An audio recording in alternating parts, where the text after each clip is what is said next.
This formula of accumulation for the sake of accumulation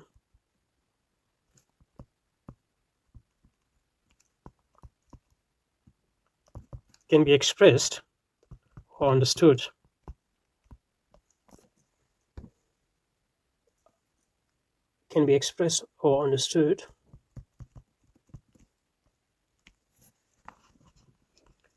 by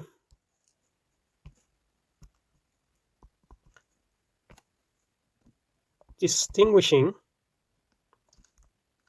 between two different types of values which any economic activity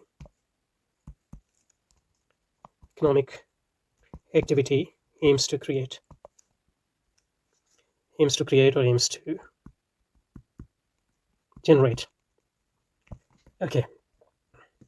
And these two types of values in themselves, they have nothing to do with accumulation for the sake of accumulation. The first value is what we can call use value of something. For example, a use value of an apple is that it satisfies my hunger or thirst or something like that, or bread. Use value of chair is that I sit on it. Use value of table is that I use it to put my computer on it, or put my books on it, or write on it, or if it is a dining table, you eat on it. So these are all use values. So we produce different things because they have this use value, and this use value and its satisfaction satisfy human needs. And sometimes, those needs are essential needs, and sometimes those needs are more than essential. And you can call them desires. But if the process of production is based on or focused on use value, then you can't have accumulation for the sake of accumulation, because needs would be satisfied, needs are limited, or desires in the normal social circumstances are limited. You will need a process of production, you would need a process of accumulation, but that process would not be for the sake of accumulation. Okay. Another type of value is exchange value. And exchange value in itself is also not specific to accumulation for the sake of accumulation, or capitalism for that matter. Because exchange value is a mechanism through which different human societies and groups exchange different things which have use value, because you might have something which others don't, and others might have something which you don't. So you use the process of exchange to exchange things which you don't need and others need, and receive things which you need but you don't have them. So for example,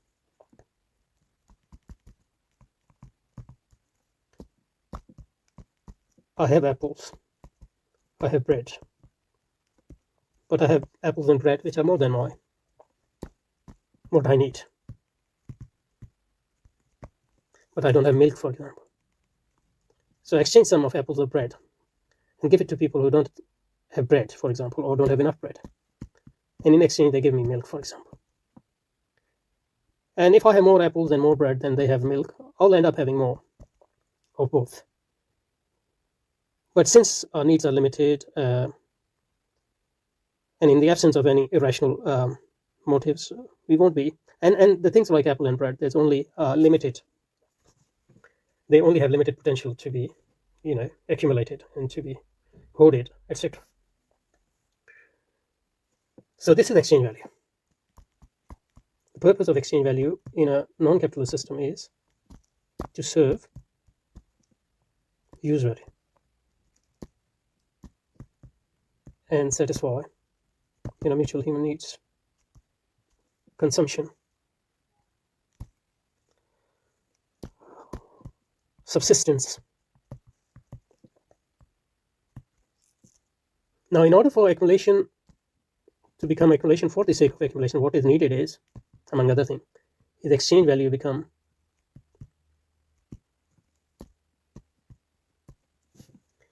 or acquires primacy.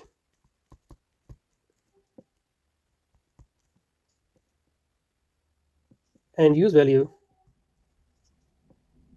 and use value become subservient to the exchange value. So we can actually say that a non-capitalist system is a non-capitalist system is an economic system, any economic system,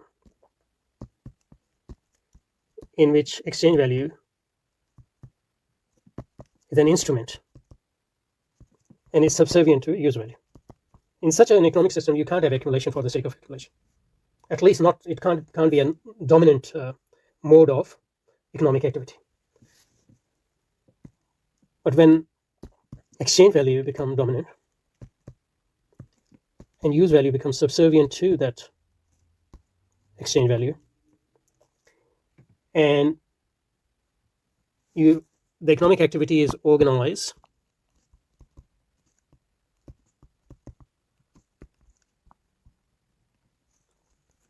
for the purpose of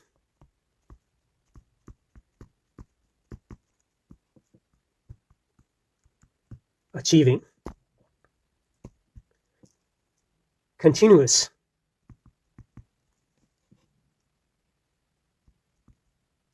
expansion in the volume of exchange value, then you say that economic activity is a capitalist economic activity. So in this sort of economic activity, the main purpose is continuous expansion in the volume of exchange value. And exchange value and use value becomes subservient to an instrument of exchange value, and use value become useful or of use only to the extent that it is helping you to increase the exchange value of anything. Now these are two different types of system, and these systems require different types of morality, different types of society. So it's not just it requires different type of personality, different type of social ties, and different type of state. One require capitalist personalities, society, and state, and the other requires non-capitalist personalities, society, and state. And before capitalism, all societies were non-capitalist. All traditional societies, whether Islamic, Christians, etc., Buddhist, Hindu societies, they were all non-capitalist society. The purpose of economic activity was to fulfill use value, and exchange value was subservient to that use value. But when exchange value and its continuous expansion becomes the purpose, then we say that we have a system which is geared toward accumulation for the sake of accumulation. And that system, in order to sustain itself, require the creation and recreation of a specific type of personality, a specific type of society, and a specific type of state. And in order to